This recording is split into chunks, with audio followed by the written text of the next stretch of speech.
this is a fitting segue.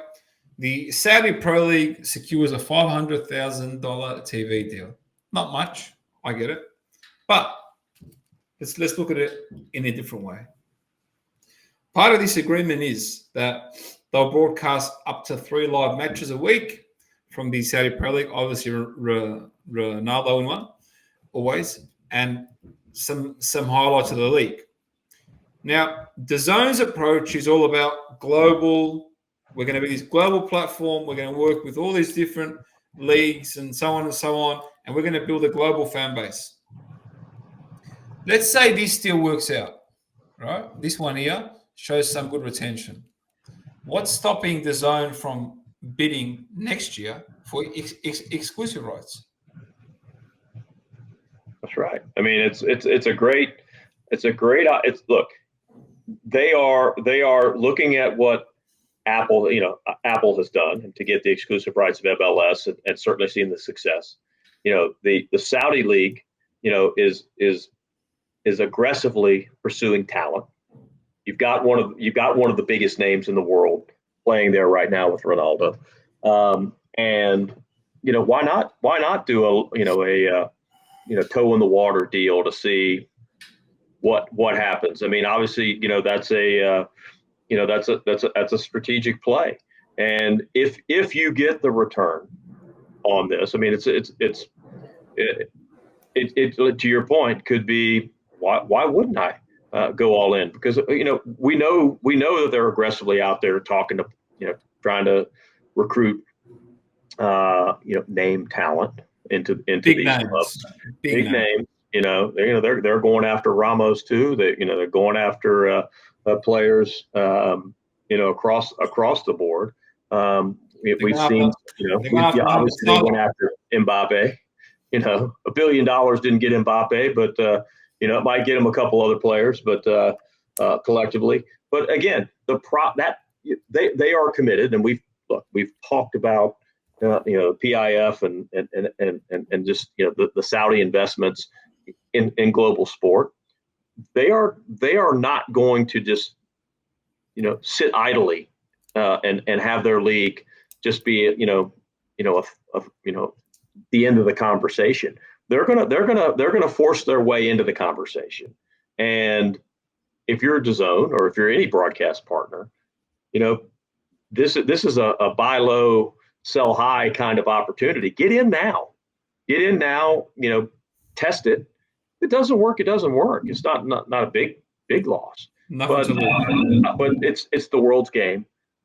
They are going to invest in players, and so you are going to get some names. Maybe they don't get the names that come to MLS, but look, at the end of the day, they've got infinite wealth that they can attract high levels of talent, and that product will improve, and there'll be a market out there, for Dazn to see their numbers jump and acquire more of that league, and if they choose to get that exclusive agreement, broadcast rights, whether it's global, whether it's here in the U.S., whatever. I think it'll be quite interesting to see that play out. But it's a worthwhile bet at this point to get 3 games a week and see what kind of numbers you can pull, because right now the game, the sport is hot. So one of the organization that brokered this deal is IMG, American company. They're also looking at securing different deals in 30 different markets around the world, including Portugal, China, and Italy. So I really see this as an opportunity for Dazn to really expand their global portfolio and global offering, because that's their brand. That's what they're going for. And let's just remember one thing. Last year's Ballon d'Or winner, Karim Benzema, and the runner-up are playing where? They're playing in the Saudi Pro League. So that on its own is enormous. It's just like these guys are in it to win it, and they're going all out. And one thing that, if you notice, a lot of these recruits that they're bringing over are of the Muslim faith, and Saudi Arabia is known as the epicenter, like the most holiest site in the world. And a lot of the top talents in football are Muslims. So yeah, Mane's over there now, and yeah. So again, there is, we will start to see, a very interesting migration of talent from some of the bigger leagues into, obviously MLS has announced itself as a player, as a destination. The Saudi League is a destination for for those reasons, as well as the financial reasons that they make it attractive.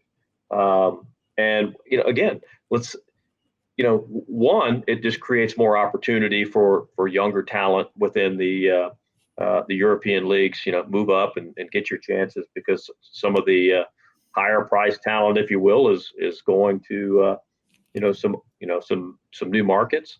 But again, more leagues in more countries, more opportunities just means more spots for young players to move up and not be sitting stuck in a second division team or U21 team. You'll see that talent develop and go up. A friend of mine's the commissioner of the Canadian Premier League. Would love to see that league develop and grow. I mean, all these national leagues, La Liga and Brazil, and all these leagues, keep them growing. Again, it was just less than 2 years ago, we were all sitting here wondering if live sports was going to make it back. Dazn, you were speaking of here, that they were damn bankrupt. They couldn't pay anybody. All of their boxing match, nothing was happening. They were pay-per-view. Nothing was happening. And here they are, back,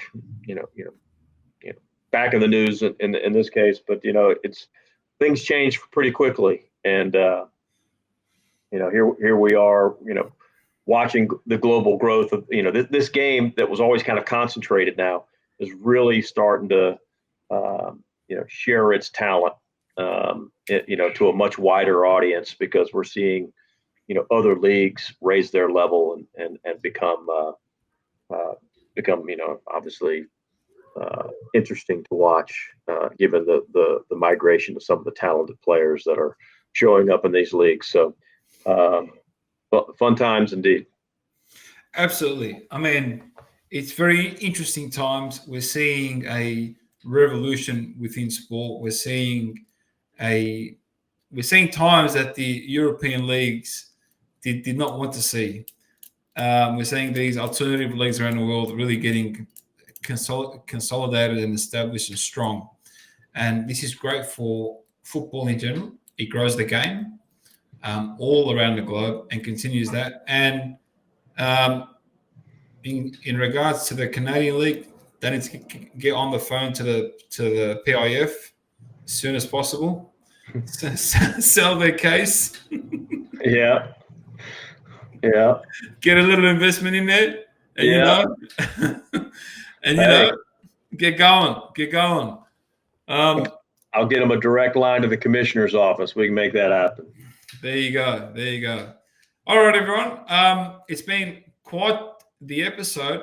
We've had an absolute blast. Good to have you back, buddy. It's good. It's good to be back. You get you get off on. I did take a little trip up to Lake Placid. Speaking of Olympic sites, I go up there every year with some of my old teammates from Duke. Play a little lacrosse for 3 days and act like we're 21 again, and then the body lets us know how old we are. But you leave with your heart full and great stories, good times, and camaraderie with your old mates. And like I said, getting out of there in one piece is half the battle. But the 3 days together, with those guys is a lot of fun, and certainly enjoy it.